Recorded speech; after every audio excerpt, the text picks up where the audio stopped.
This one comments up. What's up, everybody? Welcome to the NFL Brekkie Show. He is Laurie Horesh. I'm Phil Murphy. Week 10 is a wrap, Laws. And 10 is going to be a focus of our show today. We are at the pointy end of the regular season, and it's amazing. In the AFC wildcard race, you start circling teams that can go on a run. And aside from Miami, who is at the absolute fringe of the in the hunt on any full screen we build on the Blitz, aside from Miami, every seems like wild card aspirant lost. It was a week of highs and lows with you mentioned why 10 is such a big number for us in this show and why it's so thematic. But if you were grading games out of 10, we had some absolute, as 9.5s and 10s out of 10s. Like, we started with an absolute screamer on Thursday Night Football. What a way to hit your weekend. We teased it on last week's show. Did radio hits. I know you did media hits down here. There was no, what a way to pump up what we were going to get into with that Ravens-Bengals showdown on Thursday Night Football, and it delivered with a final last gasp deciding play there as the Ravens charged down and went for two. Then you had, predictably, we got what we got in Germany with the Carolina Panthers and the New York Giants, and a performance from Daniel Jones that looks like it may finally move the needle on who starts at quarterback in New York. We saw some truly hapless showings from teams like, yes, the Dallas Cowboys, the New York Jets, two high-profile, noisy, bloviatingly noisy franchises that have been put out of their misery. I think well and truly, I think we can scratch them off any playoff considerations now. So 0 out of 10s as far as those are concerned. And then we had some very middling ones with a couple of, I think if we came into the 2024 season, the two teams that most synonymous with Super Bowl contention, Kansas City Chiefs, San Francisco 49ers, doing it real dicey. I don't need to get too much into the Chiefs. I know that one hits home for you. I don't want to pile in any more pain as you're playing through more than questionable injury at the moment for your Broncos and what they went through there. But a blocked field goal from Leo Chenal at the end, securing what was a very insecure victory for the Kansas City Chiefs as they stay undefeated. And then Jake Moody, whose form off the tee looked about as shaky as you or I without a warm-up there in the middle of that 49ers contest, but rights himself at the end there for a narrow 3-point victory for the 49ers. So, look, it really scaled from the 0 out of 10s to the 10 out of 10 performances over the week. And, we see the fallout from that, whether that is, sunlight drama in North Texas or with the Chicago Bears, another 0 out of 10 performance. As far as their offense goes, we finally see the end of the Shane Waldron, the predictable Shane Waldron era. Go see some interesting grabs from likes of Jackson Smith and Jigba this past postseason, I guess you'd say, with some of the interviews. I think he did Radio Row there back Super Bowl in Las Vegas. Might have been a bit forbearing of what was to come with the Waldron offense in Chicago, but that comes to an end. So a very mixed bag, but we've also seen a bit of resetting. And it's left us asking some big questions about the most important position in the NFL. Yeah, Laws, we did this a few weeks ago with receivers, and basically the criteria is, going through and us drafting them, how would they be reviewed upon year's end? And, a lot of the usual suspects taken. I think I took Jamar Chase number 1 overall, which has aged quite well. And I think, on the whole, we had very few misses in there. A couple things, guys by injury, but no position is as great an equalizer as the man under center. And it's the reason I had the Chiefs in my power rankings number 1, even though the Lions had looked completely formidable until the first half in Houston, where they fell behind and had to mount a terrific comeback. The Texans, again, I can't figure out why they're such a poor second half team. A well-coached team, a talented team. They just continually for the last few weeks have fallen apart after halftime. Kind of like Fall Out Boy and Dance Dance. But as we go through, Laws, it is week 10, double-digit weeks from here on out.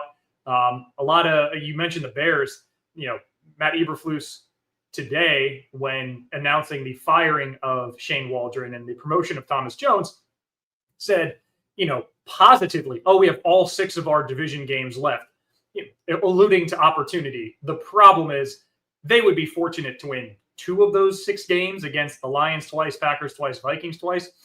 But Laz, the quarterback position is the great equalizer. And so you and I are going to draft our roster of quarterbacks that we trust through the stretch run, who, when we get to season's end from here on out, we would like to have our arsenal picked of, okay, these are the guys that we were proud to have on our side through the playoffs. And I think, like you mentioned, we've done this a couple of weeks ago with wide receivers, and we've had a look at it, feeling pretty solid. I think there's a consensus that you were ahead. I'm going to need some big showings from the returning Nico Collins to level things up. Marvin Harrison is my super sub coming in for Rashid Rice, who was lost to injury. Need him to keep things moving in the right direction. That red zone productivity seems to be picking up a little bit of form of late as that relationship with Kyler Murray continues. Although in that receiving core, I would say I think Trey McBride. I'd be getting a little more of the headlines, some of his efforts, including steamrolling one Sauce Gardner of late. But you probably take the chockies for the early part of the receiving one. We'll see how that plays out. But yeah, time to get into these quarterbacks. And look, this is the people's show. You can see our power rankings are flowing below there, but what we want to see pop up is your questions, comments, and thoughts as this draft gets underway. Who do you think has made astute picks? Who do you think has absolutely lost it? The marbles have fallen all over the floor, and there's no defense to some of their picks. And at the end of this, I know we'll share out a nice little summation graphic of the lineup that we've got as we go the rest of the way. And again, it is how these quarterbacks are going to be viewed at the end of the 2024 campaign. Are they going to be sitting in the top 10? This is how we see it. But I took the first overall pick with Justin Jefferson in the wide receiver draft. So the first pick for you, and we'll just go alternate pick for this one. The first overall pick will land with Phil Murphy for this one. And who comes off the board for you as those ESPN chimes come out? So synonymous, I may have set it to my text. It might have been my text tone back in my university days. So who goes off the board with that clock ticking down and number one standing there? Well, and again, I want people to weigh in here with the comments, and give us their takes on these picks, especially as the board falls. If you think there's somebody out there who it is inexplicable that he is still around, I'm going to go with Lamar Jackson. He's been statistically the most dominant quarterback. He won an MVP a year ago, and his numbers are incomparably better. Stood toe-to-toe against Joe Burrow in Burrow's finest form twice. And sure, the Ravens are 7-3 with two really head-scratching losses to the Browns and Raiders, and you could make a very good argument they are 2 plays away from 5-5. If Evan McPherson hits a 53-yard field goal and Joe Burrow converts a 2-point conversion in the Week 10 opener, the Ravens are curiously 5-5, but they're not. They've been tested, and Lamar Jackson, for all that he's doing, 24 touchdowns to 2 interceptions, 550 rush yards, so 55 per game. Him not being as reliant on his legs unless he absolutely needs to, but knowing how to threaten, causing defenses to freeze and give himself throwing lanes. Zay Flowers has emerged as a wide receiver one, except against Cincinnati, allowing our popular demand segment coming up to get quite even. You had a terrific game there, and I did not. But I'm going to go Lamar Jackson. Number one overall. I have no reason to think he is going to slow down. And the big question is going to be, how does he fare in the playoffs? I do tip the Ravens to overtake the Steelers in the AFC North. They can move to the top of the division with a head-to-head win this weekend. A terrific slate of games, by the way. Friday morning on ESPN, Eagles, Commanders. We're going to talk about that coming up in this week's Popular Demand. Bills, Chiefs, what a great rivalry that's been as a featured game Monday morning preceding Blitz. And then in that very early window, also on ESPN, Ravens Steelers, the greatest defensive threat probably Lamar Jackson will face, not just in Mike Tomlin's amazing coaching and defense, but a team that is very familiar with him. We know how much better teams fare when they have at least a level of familiarity with Jackson. He's famously, 22-1 against the NFC. But I think Lamar Jackson cruises to an MVP. I think he separates himself from the pack. Probably not going to keep up a 24-2 touchdown to interception ratio. I can see him come season's end flirting with 35 to 40 touchdowns and 5 to 7 interceptions with his dual threat ability, having Baltimore a 2 or 3 seed, and then we'll see if he can build on his 2-4 playoff record, 6 touchdowns, 6 picks against. That's the big question for him, but he's my number one pick. Whew. And from a form standpoint, I think that absolutely makes a bunch of sense. Now, there's going to be a glaring name here that's going to be that really, for me, when I looked at the top of the board, it was, who do I think has been the best quarterback this season? And I think that's been Lamar Jackson. And who do I think will be viewed as the number one quarterback in the NFL at the end of the 2024 season? And for that reason, there is still a tier 1 of 1. It has not been his best season. 12 touchdowns, 9 interceptions on the raw counting, which people will immediately look to, box score counting. I know for those that invested him in this man in fantasy, it's been a sluggish return, a bit better the last couple of weeks. But when you look at those key downs, when you look at when it is really money time, when you look at, obviously, hey, QBs are not a win. Wins are not a QB stat as far as I'm not a QB wins kind of guy. But Patrick Mahomes is coming off the board second overall here for me. I think the next 3 weeks pose a very, very opportune little run here to have a statement performance. You've got the Bills up next, which is an absolute belter of a showdown. I expect points to be in that one. I think there's been moments where that Bills defense has looked quite strong. And there's been, we have seen some, the Colts were able to establish some drives, certainly be able to turn the ball over, but they're able to establish some red zone possessions. They didn't always convert. But I think the Chiefs can put up some points there. And then following that, though, you get the Chiefs have a visit to the Panthers and then home to the Raiders. I think there's a chance for some of those stats to start looking a little more positive for those that like the box score counting. After that, though, tell you what, the Chiefs-Chargers game, with the way that Chargers defense looks in 4 weeks' time, fascinating one. But that's what's coming up for Patrick Mahomes. But I think that third down productivity is currently third in the league in third down EPA per play. His passing metrics and just the performance he's been able to pull out on that key money down have been simply superb. We have seen some flashes of mobile Patrick Mahomes of late as well, which has been always fun. Usually wait for the postseason for that. But ultimately, this man is the best quarterback in the NFL over the totality of his career. I think he's on track to become the greatest quarterback of all time. He's had the best start to a career in NFL history for the quarterback position, as far as I'm concerned, from an individual and a team standpoint through his just over half decade in the NFL. So for me, Patrick Mahomes comes off the board here. I don't know that he can. I don't think he can chase down the MVP front runner at the moment. I think when people look at those counting stats, it still doesn't stand in his. The gap is so massive, 24-2 versus 12-9. I mean, that's a huge, just from those particular numbers. But the situational football, the undefeated record, who Patrick Mahomes has been, and the momentum starting to rise on that offense with the likes of, does coincide with DeAndre Hopkins' arrival in Kansas City. And I think about the likes of Isaiah Pacheco that could be coming back shortly as well for that Chiefs offense. So I'm taking Mahomes there, number 2 overall. Feeling so it's a bit of a name over performance pick, but from what he's done in the situational side of things, even in a questionable performance there against the from a total standpoint against the Broncos, I'm happy taking Mahomes there, knowing that as this thing ages on, where he'll wind up in the QB rankings at the end of the season. And Laz, the Broncos are just a tough matchup for the Chiefs with what they can do well. Patrick Surtain being a true lockdown corner, and then giving the other guys in the field the schematic freedom to blitz. And they blitzed Patrick Mahomes relentlessly, and he performed terrifically against Denver's added pass rush. 11 for 14, 106 yards, and a touchdown against pressure. Career high for completions against the blitz. Targeted Travis Kelce 6 times, had 5 receptions and a touchdown against the blitz. And Mahomes was pressured in that game, had the most pressure since the Chiefs last lost Christmas Day a year ago. So Denver showed you the recipe of how to beat the Chiefs, but Kansas City's allowing themselves the freedom to lose once or twice and still remain the 1 seed in the AFC. So once you get to that point of the playoff road going through Arrowhead, the mystique around Mahomes and the magic around Mahomes, there are very few guys who I trust to beat him on the road in the playoffs. Very few, not zero. Which is why with my 3rd overall pick, 2nd selection, there were 2 ways I could go with this. I'm going with Joe Burrow and just seeing his level of confidence and communication to the team.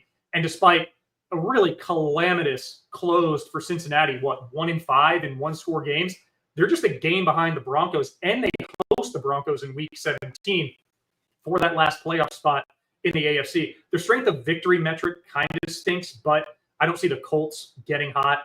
Denver has a tough chore this weekend, getting Atlanta at home. And if they lose that, they may get flexed out of Monday Night Football for week 13, a kind of a morale hit with the object in the mirror being closer than it appears.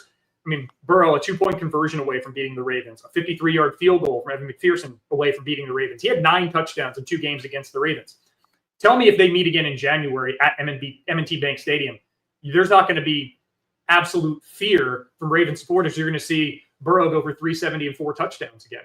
The 3rd and 7 play, Terry McLaurin, that decided that Commanders game, work left to do there. But the DPI, they've been as close as anyone except for the Broncos to beating Kansas City.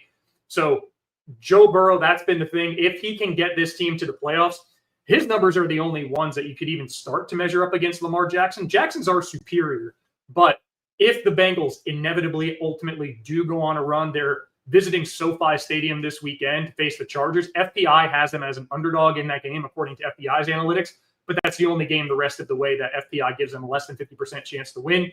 We could well be looking at the Bengals at 10-7, even 9-8, and as your 7th seed in the AFC, with all sorts of fear that Joe Cool just has a way of galvanizing men and leading this team to multiple wins, home or away. So I'm going to give him the trust because I've seen him do it before, carry his team to an AFC championship and a Super Bowl and not even lose it by all that much. The Bengals are in that position to be the truest sense of the world wild card, a berserker team that no one wants to come up against because they can hit like the exchanges in that game between the Ravens and the Bengals summed it up.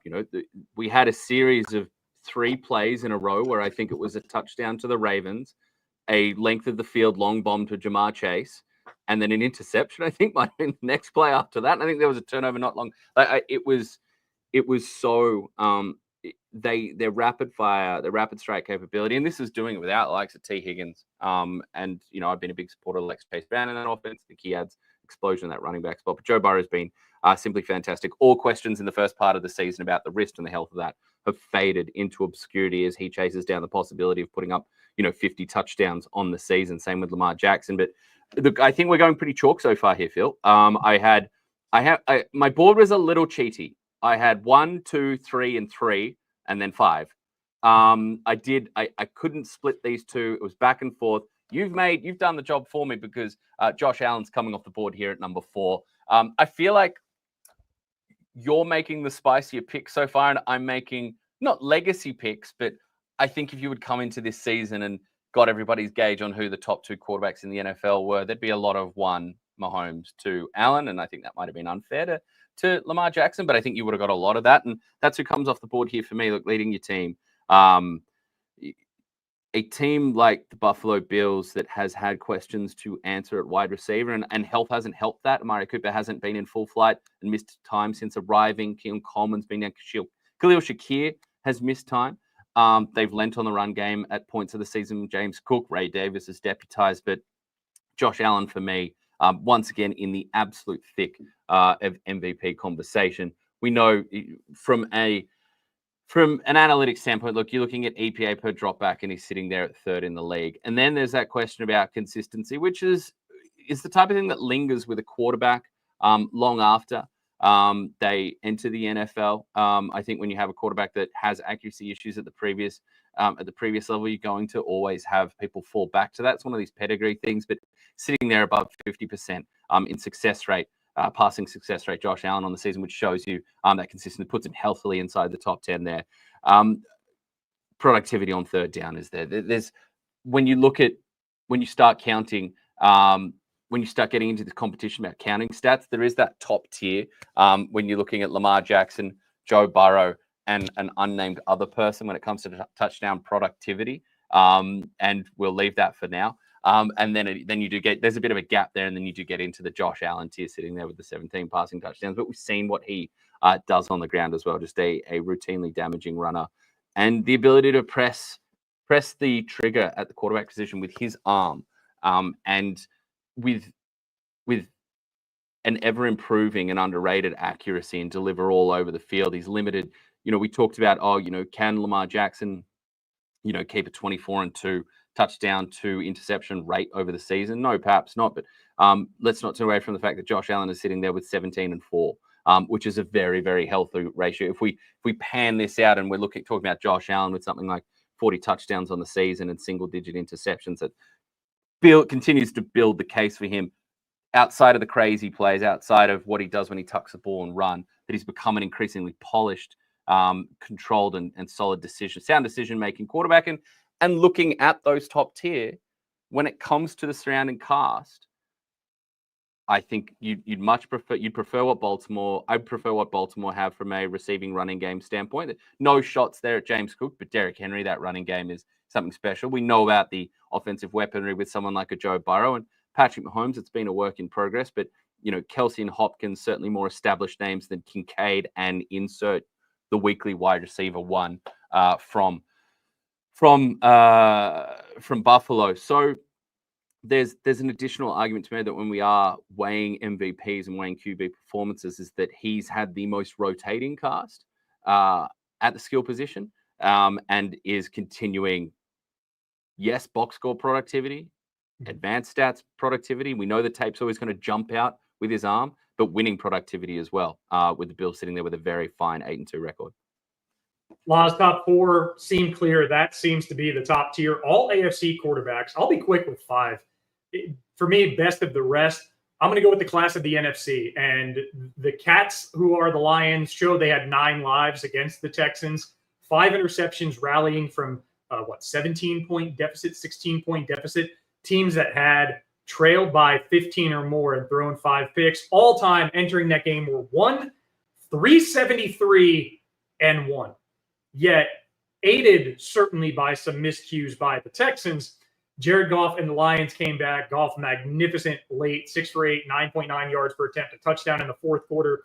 The balance of Sonic and Knuckles in the backfield, Amon-Ra St. Brown, who on any given day could be the top receiver on the board in the NFL, was Jamar Chase last weekend. If you told me Amon-Ra is going for 180 and a score this weekend, wouldn't surprise me. And then the build with Sam Laporta, Brock Wright, the offensive line doing their part. And Goff, he was not missing a single pass, famously more offensive touchdowns and incomplete passes over 6 games. That was going to heck, throwing 5 passes to the other team against the Texans. But come season's end, I do think the Lions are going to continue to separate themselves from the rest of the NFC North and the rest of the NFC. They showed a measure of character and grit. I know it's a buzzword, but they did show championship mettle to me in that road win in prime time in Houston. So give me Jared Goff as the class of the NFC in my 5th overall pick. Jared Goff was an interesting one for me. You tried not to lay that 5 interception game sway so many things, and it does. Like you open any chart, advanced or not, you open obviously the game. It's going to throw his numbers off. It's also going to pose a question. What did this team challenge Jared Goff with, and how did it shake him up and draw that type of performance out of him? But with the way the Lions are sitting, and from what we saw outside of that Week 10 performance, I think there's a lot of merit there, because we are really into the murky areas, and I'm toing and froing here between 2 quarterbacks, and I think what I'm going to do, as you made the veer towards the NFC, is I'm going to take a quarterback that I think is going to surprise a lot of people at this point. No, I'm not going to go with the NFC. I'm going to go back to the AFC. I'm going to take a quarterback here. Maybe I am leaning too much on name brand. Maybe that's going to hold me back in the end. I'm going to go to a quarterback that is not high up there in attempts, that is not high up there in yardage, that is not high up there, frankly, in touchdowns. But it's a quarterback that we have seen all the flash in the world in previous seasons. We've seen the 50-yard ropes. We've seen these 75-yard touchdown passes. We've seen crazy comebacks. We've seen shootouts. We've seen truly miraculous stuff from one of the most physically gifted quarterbacks. So what we're seeing is perhaps a gameplay that asks him to play a little more within himself. I think we saw the return of his legs in Week 11. The pedigree is there. Now we're starting to see the winning. And I think with the rest of the way, as I pull up some notes here, with the rest of the way looking like 2 very advantageous and high-profile meetings coming up in the next 2 weeks against the Cincinnati Bengals and the Baltimore Ravens. With the 6th overall pick, Justin Herbert is coming off the board. We are seeing a different Justin Herbert, who has 11 touchdowns on the season and 1 interception. We are still seeing the high-end throws. Some of them end in touchdowns and some of them bounce off receivers' hands in the end zone. We're seeing him make Quentin Johnston a feature in your fantasy conversation in your league. We've seen moments with Ladd McConkey. I mean, we've seen it. Talk about rotating cast for something that Josh Allen's had to deal with, and a quarterback that I think Justin Herbert's been compared to quite a lot, particularly on the physical skill set side of things in his career. We talk about the injury issues that they have overcome despite the investment on the offensive line. He's not surrounded by a loaded passing offense, but this Chargers team that's got themselves to 6-3 and now has an opportunity. I think from an actual quarterback play, the throws you're asking someone to make, yes, it's not with the frequency. Perhaps this is more of a Troy Aikman style season from Justin Herbert than perhaps early in his career, Justin Herbert, but you're still seeing him make these ridiculously high-end throws. He's a fantastic football brain, his QB computer when he's out there under center is really right there at the top of the league. And look, 1 interception on the season, limiting the turnovers. But I think as we get later to this point, some high-profile matchups, some really some games where the style of the Chargers is going to be challenged, I think, against the Bengals, against the Ravens. We'll see the Chiefs. That could be a lower scoring game than we're used to between those two type of teams. And then the Buccaneers the week after. And perhaps a chance in the final week of the season against the Las Vegas Raiders in Vegas to pad some stats, shall we say. But I think the level to which he's playing, if you sit down and watch the throws that he's actually making, goes far beyond just the box score metrics that we've seen. Where he is down, he hasn't, I don't believe he's clipped 2,000 passing yards on the season, where some of these league leaders are up at 2,500 almost. But the quality of the play from Justin Herbert merits his selection. So I'm staying with the AFC there. I've gone 3 AFC quarterbacks in a row. Herbert for me at number 6. Yeah, so to recap, I took Lamar Jackson first. You returned with Patrick Mahomes. I took Joe Burrow. You took Josh Allen. I took Jared Goff, and you went with Justin Herbert, who the Titans only blitzed twice on 18 dropbacks. He was comfortable in the pocket. 16 of his 18 attempts in the pocket, 15 without duress, making life way too easy for a quarterback of his caliber. Lots of them going back to the NFC, and with added support in the backfield, I'm going to go with the guy who I've seen make a playoff run before, and if not for a 4th down failed stop or conversion by Kansas City in the Super Bowl in Vegas, 8 months ago, maybe the narrative around Brock Purdy is a lot different because he would be a Super Bowl winner. Wasn't all that far from it. The longest Super Bowl in NFL history, they lost by 3 on a walk-off touchdown to Mecole Hardman. And Brock Purdy has been absolutely short-handed, completely decimated with injury. Deebo Samuel got pneumonia. We know Ricky Pearsall, the first-round pick, missed significant time. Lucky to have survived an attempted robbery and shooting. George Kittle's missed time. Christian McCaffrey finally debuted on the weekend. Brandon Ayuk's out for the year, but despite the missing pieces throughout the Super Yak Bros, this game in Tampa against a team who's been playing spirited football, even down their wide receiver 1 and wide receiver 2, it shouldn't have been as close as it was. People will point to, San Francisco only won a road game, West Coast going east by 3. If Jake Moody doesn't go 3 for 6 from field goals, 29-20 or 32-20 looks a lot different. This game was the first in Brock Purdy's career. He went for more than 350 yards, didn't throw a pick. He only targeted 5 different receivers, and none of them had fewer than 57 receiving yards. He was excellent in the fourth quarter, 11.4 yards per attempt in the fourth quarter. And the Bucs, we know Todd Bowles loves to blitz.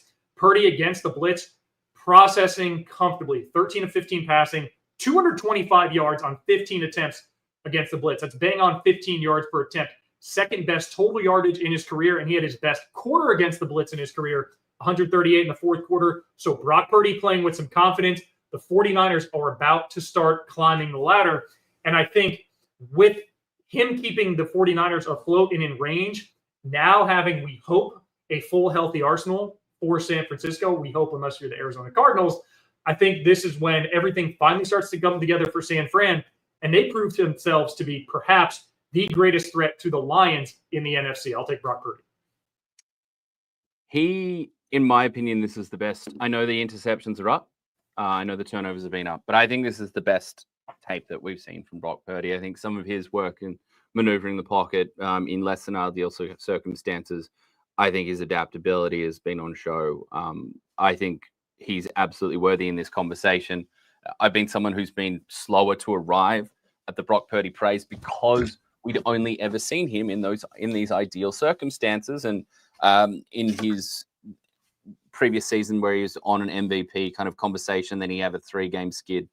We threw a bunch of interceptions. The team fell off. And maybe a McCaffrey was missing or a key piece was missing, and people would say, could really pull apart his argument for this conversation. But I think this has been a really impressive season forward and a big one for him because that contract's coming up and that decision for the San Francisco 49ers is coming up. So they're going to pay him, and they're going to pay him absolutely $60 million a year. I think he's put that conversation to bed with the toughness, with the adverse circumstances that he faced. And I think the fact that, I think that the 49ers would much prefer to have Brandon Ayuk the rest of the way. But from a long-term standpoint, seeing what they've seen and getting to see what they have from Brock Purdy this season in adverse conditions is probably really good for their long-term health and their long-term planning and ultimately the big decision to be made. All right, I'm staying in the NFC.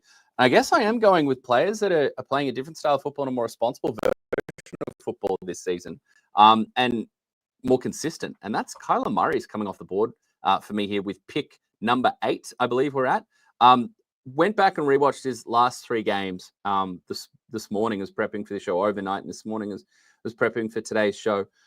Kyler Murray standing in the pocket, doing some Drew Brees things, getting the ball out there nice and quickly when operating that offense on schedule, really nice. Giving the yak ability, whether it's guys out of the backfield like a James Conner or Trey. We're seeing Trey McBride at the tight end position really stand tall. Trey Benson having some moments there. And Marvin Harrison. I'd like to see some more week-to-week consistency, but we are seeing some truly phenomenal grabs. We saw some clutch moments between Kyler and Marvin Harrison a few weeks ago in a comeback victory. Last gasp drive downfield against the Miami Dolphins after they were trailing by more than a score in that contest late. I think from what Kyler Murray is attacking every part of the field, we're seeing some of the sideline work from the likes of, I mentioned obviously Marvin, who's going to get all the headlines, but Michael Wilson is having moments out there at a Stanford. We're seeing Trey McBride's. I'm going to mention that play against Sauce Gardner one more time, but he is truly emerging and carries so much energy, and the completions that they're able to provide that offense seem to ignite. Probably helped by the fact that McBride flexes like he's the ultimate warrior after one of those big plays. But look, Kyler is working all different parts of the field. He's playing, it appears, more composed football and more consistent football. Go to something like success rate where he's 3rd in the league, which shows you that down-to-down consistency of that passing game. And then when pressured, he's 3rd in the league when facing pressure.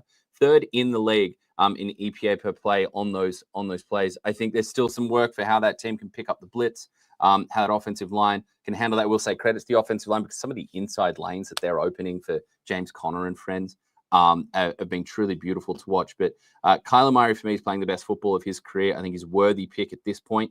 I think he's ascended. And then, look, we know what he can do on the ground. He's not doing it over the top. He's a sensible slider at this point of his career, using that baseball background for some of the more responsible ways that a quarterback can hit the turf. But he's giving you that kind of 30 to 40 extra yards, a few extra first downs each game. We saw two rushing touchdowns in this one as well, where his ability to, make a free rush or a free blitzer look truly foolish stands out. I will say, I think there was a play that would probably speak to you and me. You remember the Peyton Manning entirely blind, naked bootleg touchdown at the goal line in that shootout against the Cowboys way back when. Dak Prescott when he lied to the offense in the huddle so they would told him he was handing it off. Yeah. And I know Dak Prescott almost recreated that years later. Kyler Murray doing it, perhaps a little more spring in his step when he pulled off that carry near the goal line. Looked just a little bit different to what we'd seen from those two quarterbacks. But for me, Kyler coming off the board here, he's really ascended the NFC rankings at the quarterback position. And he was one I was tossing up between him and Herbert. I had them 5 and 6. I'm happy to walk away with him at pick 8. All right, Laz. My last of my starters. This is somebody who I expected to be higher, and I think this exercise really showed that the cream of the crop is in the AFC, but overall there is greater depth in the NFC at the quarterback position, which gives you hope that somebody can get hot, string it together. As great as the Lions have looked, except for the first half against Houston, you can't just pencil them in to New Orleans. Again, it's a franchise that's never been to a Super Bowl, as close as they got a year ago. But I'm going to stay in the NFC, and I'm going to stay in the NFC North. I'm going to go with Jordan Love off of a bye. I know he's had real problems with interceptions, 10 of them. The book has been kind of out. If he gets blitzed, he's inaccurate and throwing picks, kind of like Jalen Hurts last year. But his arm talent and what we saw last year, and again, coming off a bye, I'm going to give him the benefit of the doubt. He spent a lot of time in the film room with Matt LaFleur, this young receiving core, getting things going.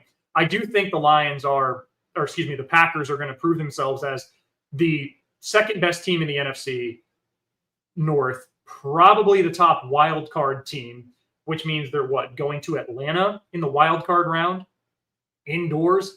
I'll trust Jordan Love there. And then you got to kind of see if there are any upsets, what might happen. But some tough games ahead for the Packers. They play the Lions again. They play a Dolphins team that's playing with confidence. They have consecutive Thursday night here, Friday morning Bayou featured games. So a lot of eyeballs. This pick is banking on Jordan Love having cleaned things up with the bye week and him coming out looking like more like a QB from last year over the last 8 weeks of the regular season. It is tough with some of those young quarterbacks in that Jordan Love kind of tier where perhaps there hasn't been that week-to-week consistency, or even, I shouldn't even say week-to-week, the quarter-to-quarter consistency that we might have expected and projected coming out of the 2023 season. Okay, so I'm staring at my final pick in the top 10 here, and I know we'll have a reserve pick. And for me, this comes down to respect. And there is a performance this season that just merits a bunch of respect.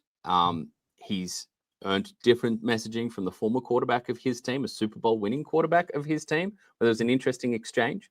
What Baker Mayfield has done, despite losing Mike Evans for a chunk of time, he will be back in week 12.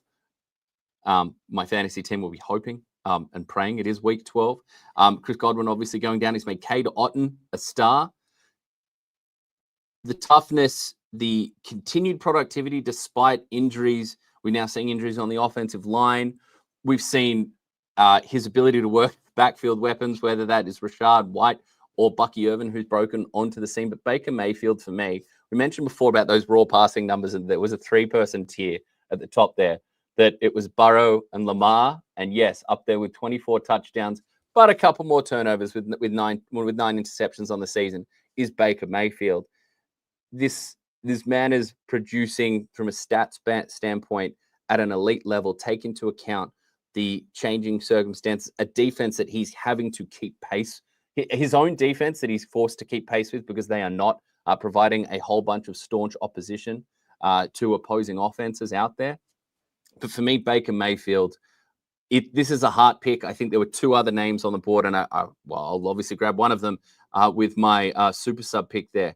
But Baker Mayfield, I think, has taken what was a surprising return to form at a level that perhaps, and a new contract that exceeded expectations when he arrived in Tampa Bay.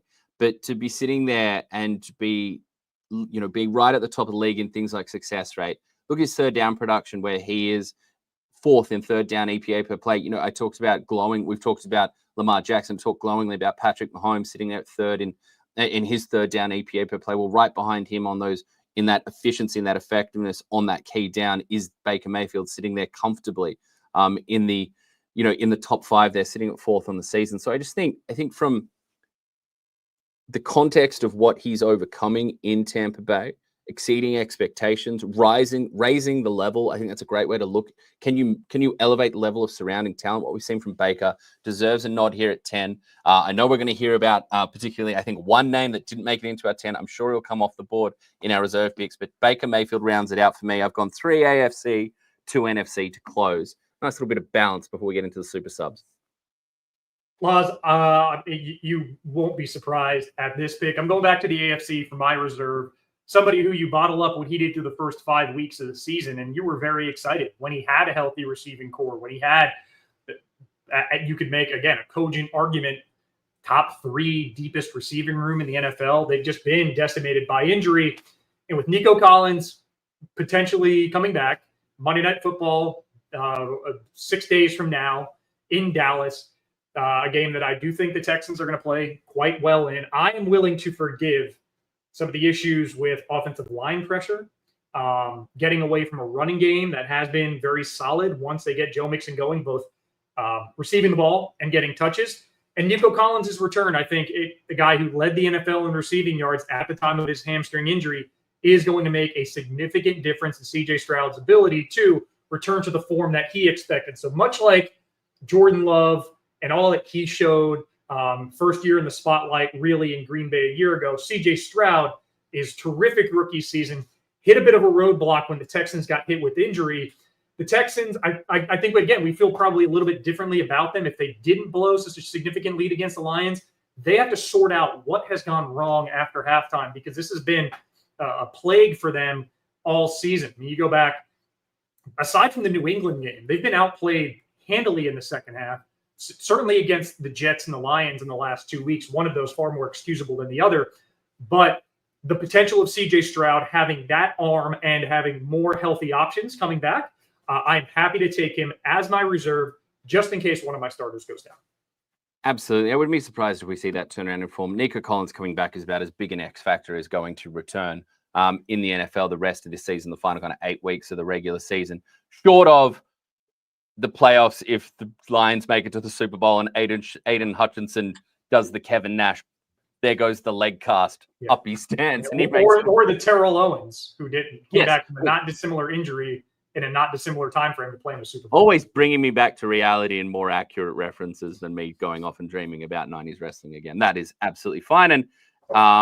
And that's part of the just the chemistry that we have here. But okay, so my super sub reserve here, I was looking at CJ Stroud, I was looking at one other name. And this is not just to avoid the ire of the very up and about Commanders fan base, but Jaden Daniels will be my super sub here. I think the rookie of the year front runner, although, a slow week there. Only 50% completion rate against the Steelers, getting out-dueled in the end by Russell Wilson. But I'll take Jaden Daniels as my super sub. There's a bit of narrative to this one, obviously, but additionally, I can keep naming the same metrics. You can go find these yourself. But when you are looking at success rate and EPA per play, and you're looking at his productivity and then what he does on the ground with his legs, he's blown away the competition,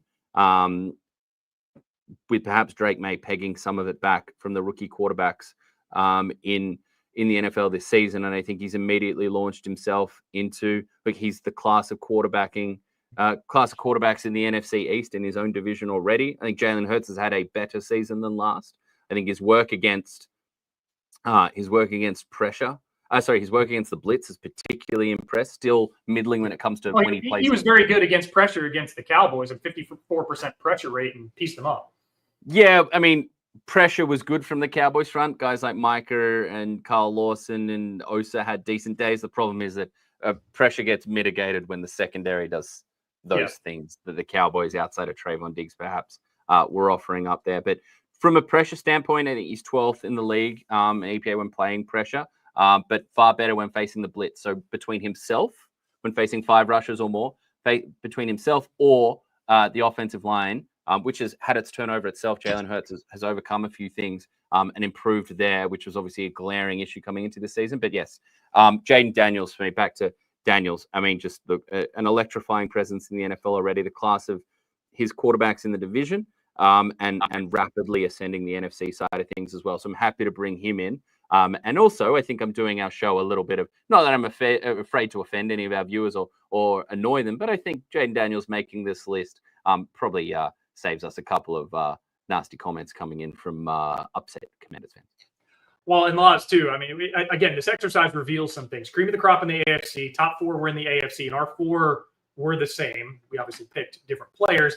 And then you kind of go that I only ranked 12 because that's all I would need to rank. And these are the 12 I ranked. There were some disparities within there, and some of that's form and streak and thinking about return to form and perhaps injuries, but showing that the class of the quarterback position, the absolute class of it, is in the AFC. There's more depth in the NFC. And then right about 12, there's another step down or two, all due respect to your Matthew Stafford, Jalen Hurts, Tua Tagovailoa, Kirk Cousins, Derek Carr. So that's what this exercise revealed. And, we're going to post our teams. Yep. He's got to get better in the red zone. He's been poor in the red zone. We're going to post our teams. You can tell us to whom you give the edge, the Fighting Pillsbury Doughboys or Lost and Found. Laws, it is now time for Hot Take Hotline, brought to you by Macca's. And we have a fairly involved question here, but I like these. This isn't so much a hot take. I guess it is. It's implied. But it's a conversation that is meant to be had really in a modern sports space. And I think you face it more in Australia because, I mean, I guess the NFL marketing has local teams now, Eagles, Rams, but very few people. It's not, I have a lot of friends who were, a mate of mine had dinner with him in LA last night after the game. He's a massive Commanders fan because he grew up in DC. That's just not the story. Many people in Australia, just like me with English Premier League, you kind of pick up a team for whatever reason at whatever age, and you are loyal to them. And then things do evolve. So I'm teeing it up. I'll just read the question. This is from @Ben with no number.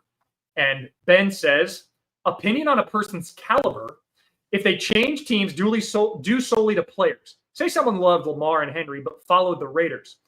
Would you call them for changing teams to the Ravens? Coward? Disloyal? A person not to be trusted? Laz, I want your thoughts before I give mine. I think this has more to do with the team you're leaving than the team you're going to. I think there are times when a franchise is so moribund and so lost and so utterly defenseless, then I think it is absolutely acceptable for you to say, you know what? This is not who I love.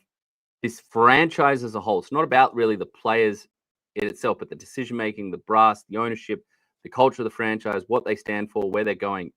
You've fallen out of love and you have justifiable reasons for a divorce there.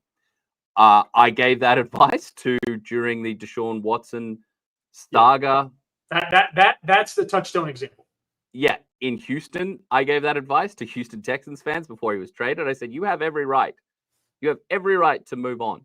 That probably wasn't great advice, given that they went into CJ Stroud right after that, Nico Collins, Tank Dell, and the rest, and the D'Amico Ryans and the defensive players, Will Anderson, all the rest. But and I think for Browns fans, honestly, carried forward, if you were just absolutely disgusted by your franchise seeking and going after Deshaun Watson, you would have every right there. So for me, it's more about what you're leaving. And look, the Raiders, to this particular example, the Raiders have put themselves in that position morally. You know, there isn't that stark example that we're living in right now that we were with Deshaun Watson. But from a football operation standpoint, from their approach to the quarterbacks, player acquisition, I mean, so much of it, you know, coaching decisions, so much of it leaves you falling flat. And yeah, in Australia, I think we have exceptionally loyal, exceptionally committed fans here. But you're not, for a lot of us, you're not growing up with that tangible connection to the area you grew up in. You know, I don't go for the Cowboys because I grew up in Fort Worth. You know, it's why, you know, people have interesting reasons that they find college teams. For me, you know, the Cowboys, I found them because it was the first game I turned on and Miles Austin was doing crazy things against the Kansas City Chiefs. Maybe if that game goes a different way, I'm a much happier fan because I'm a Kansas City Chiefs fan. Would have had to go over, would have to write a few. Larry Johnson went for 4 touchdowns or whoever was on the Chiefs. It would have, you know, had to have a Dwayne Bowe jersey at some point, but somewhere over Dwayne Bowe. Somewhere over Dwayne Bowe. But coming back to it, look, I think there are some there. It's about the team you're leaving, and if they've sent you into a pit of despair and self-disgust, then you have grounds to leave them. Do I think it's the smartest thing to follow players? No, because particularly running backs, even though Derrick Henry has been largely ageless, I don't think you should do it about following players. A particular duo here or there, but I think if you feel like for me, it's more about leaving the team that you're on. If you feel like you've truly fallen out of love, and there's nothing left for you there, and they have disgusted you and let you down, then yes, there's grounds for you to leave. Yeah, I mean, as a Broncos supporter, I've been fortunate enough to watch the team and celebrate 3 Super Bowls. That's more than most in my 30 years following the team, and perhaps should have had one more. I still hold the Super Bowl 48 was played indoors. That goes entirely differently. Peyton Manning against that Seahawks team. Outdoor rainy Super Bowl just really worked against the mighty Denver Broncos. But I will say the lean years now does make me more excited to see Bo Nix. And moreover, when the years get really lean, like the Lions, and Dan Campbell gets hired and he's talking biting kneecaps on the way up and kind of a laughingstock of the NFL, if you stick with it, it is that much sweeter. And again, I'm a Broncos supporter.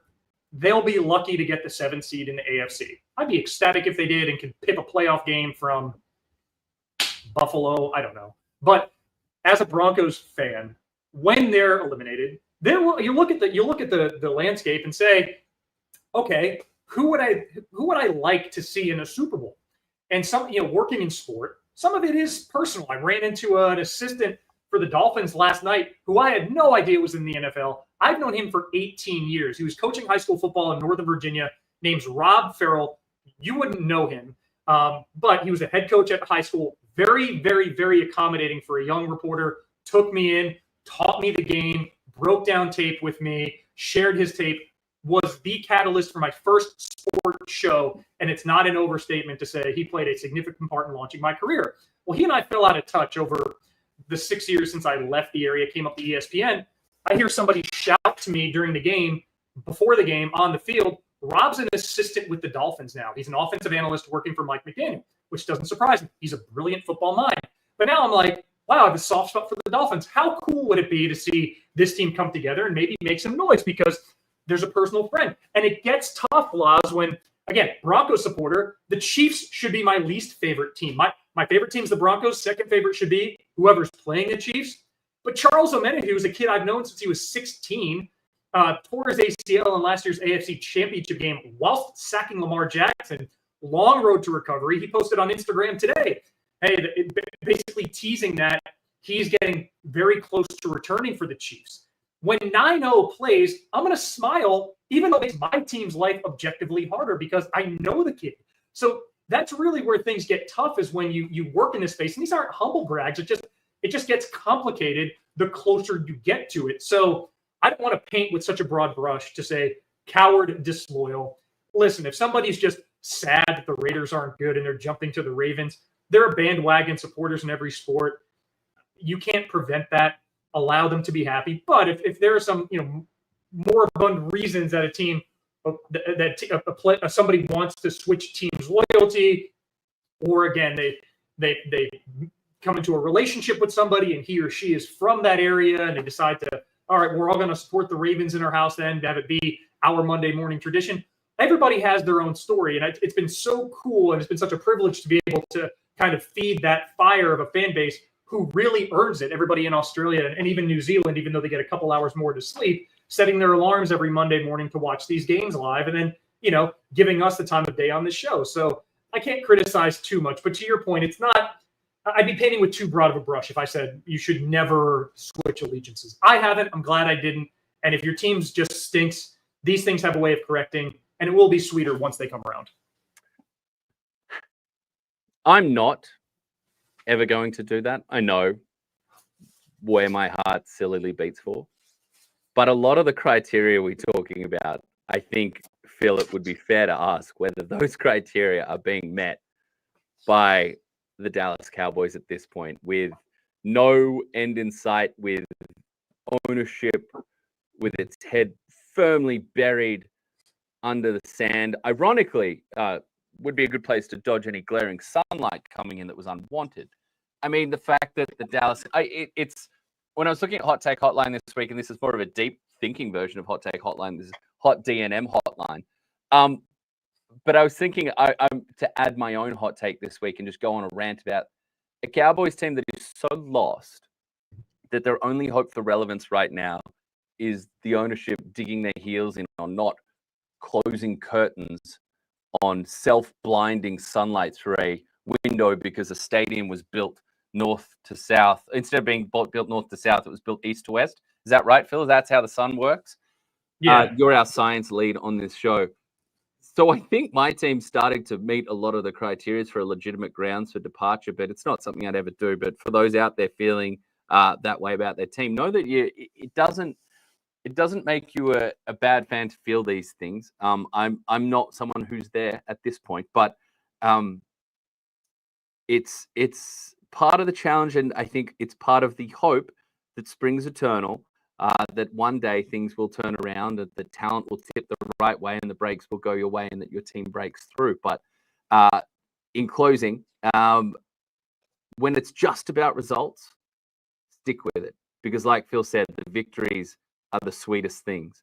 And it makes it all the better for maintaining your heartfelt belief and standing behind the team. But no disrespect to the 49ers at all. I label them because they've gotten to the cusp and the fringe of the summit several times in the last 5 years. But New Orleans, site of Super Bowl 59, will be objectively more vibrant if the Lions make it than the 49ers. It'll be a pilgrimage for fans who have supported this team their entire lives, rather than 49er supporters who maybe made that decision last year and went to Vegas and don't want to give the investment twice, or went to Miami right before COVID, made that long trek, and again, led by 10, fell away.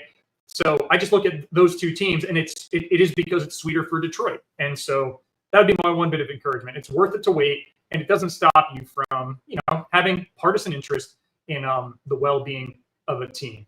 Laz, we have one more hot take hotline, and it's from Brad Bolt, friend of the show, who his latest comment actually gives the rationale for his Panthers support. And again, everybody's got a story. Brad, keep pounding. I know it's tough days, but you can already free yourself up and decide who you're going to be backing in January.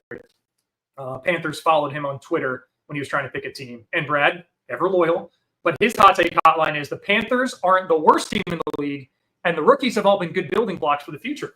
I think he's right. They're not the worst team in the league, and I think that's easy to say because they just won a neutral site game. You play another team neutral site, you beat them, and there's not something funky, they're a better team. And in truth, Chuba Hubbard had a career day, and Daniel Jones had perhaps the worst half. I don't know. I don't want to say of his career because he's had some terrible halves, but that first half, no pressure, just swallowing the ball, overthrowing Malik Neighbors. I was surprised, frankly, Brian Dable didn't go to Drew Lock in the second half. But the Panthers aren't the worst team in the league. Bryce Young, I don't know if he's ever going to justify a number one overall pick, but he has shown improvement in these games. And some of the rookies seem like they're a hit. So you can take a sliver of confidence and know that your team's going to be picking high in the draft, and you continue to build and just get further away from getting fleeced by Ryan Poles and the Bears in that pick swap that had Caleb Williams go to Chicago. Again, jury may still be out on Caleb Williams being the franchise savior. He's really struggled in recent weeks. But reason for confidence for me for Carolina. I like Brad's take. I think one thing to know about shocking trades and when your team does them is that they hurt in the moment really badly. But don't worry, because the NFL rests for no one, and more shocking trades and terrible decisions, particularly around giving up the farm for quarterbacks at the top of the draft, will happen, and yours will fade into the background. But look, there's positives to be taken away. We know with a new coaching staff and with how young that roster is and some of the changes that were made that, there was going to be growing pains, and the Bryce Young of it all, we can put that to the side for a sec, but you have, a Chuba Hubbard new deal for $8 million a season that raised some eyebrows, and yet then he goes out and puts up another career-esque day, breaking things open. Yeah. Career highs in carries and yards. I have no problem. And you know what? If there's a time in your life to give $8 million to a running back, whilst you've also drafted a young stud in Jonathan Brooks out of the University of Texas, who's coming back soon as well. 2024 is that time when two running back knuckles in Detroit. Yeah. Dynamic dual running back backfields are sexy. It's the time to do it. Jordan Mason spared San Francisco from a worse record early on, and he was the reason they beat the Jets in week 1. Rico Dowdle, and no, I'm just going to stop there. But add to that you have one of the elite vibes, singular entities in the NFL in Xavier Legette, who provides us gold on the paddock with some productive moments, some red zone production, and his explosive physical traits that we'll see hopefully flourish continually throughout his career, but also the off-field stuff and his hometown accent from, I believe it's rural South Carolina. Yeah. Mullins, I believe, if I'm saying that right. Yeah, people don't realize Charlotte is 10 minutes from the South Carolina border, so it's very much a homecoming for Jadeveon Clowney and all those. So all in all, it's there are positive reasons there. It's not easy. The quarterback position is still in flux, but there's spots in that. There's draft picks that you have faith can continue to flourish. Guys, someone like Trayvon Wallace is a really interesting linebacker prospect coming out in this past draft. Jatavian Sanders, very athletically put together tight end. Another Longhorn from memory, I believe Jatavian Sanders was out of the University of Texas. So there are pieces to come forth. There's pieces on that offensive line that obviously needed some seasoning, some age, but I think for this team to actually have points of strength, like a run game and like some receiving weapons that are stepping forth from where we were low bar coming into this season. I think those are meritable positives to take away. And no, the Panthers are not the worst team in the NFL, and they're probably not the worst team in this chat right now. All right, Laws, that'll do it from us for this edition of the NFL Brekkie Show. Keep it on ESPN.com.au and, frankly, ESPN for episodes of Blitz throughout the week. Until next time, he's Laurie Horesh. I'm Phil Murphy. Thanks for watching.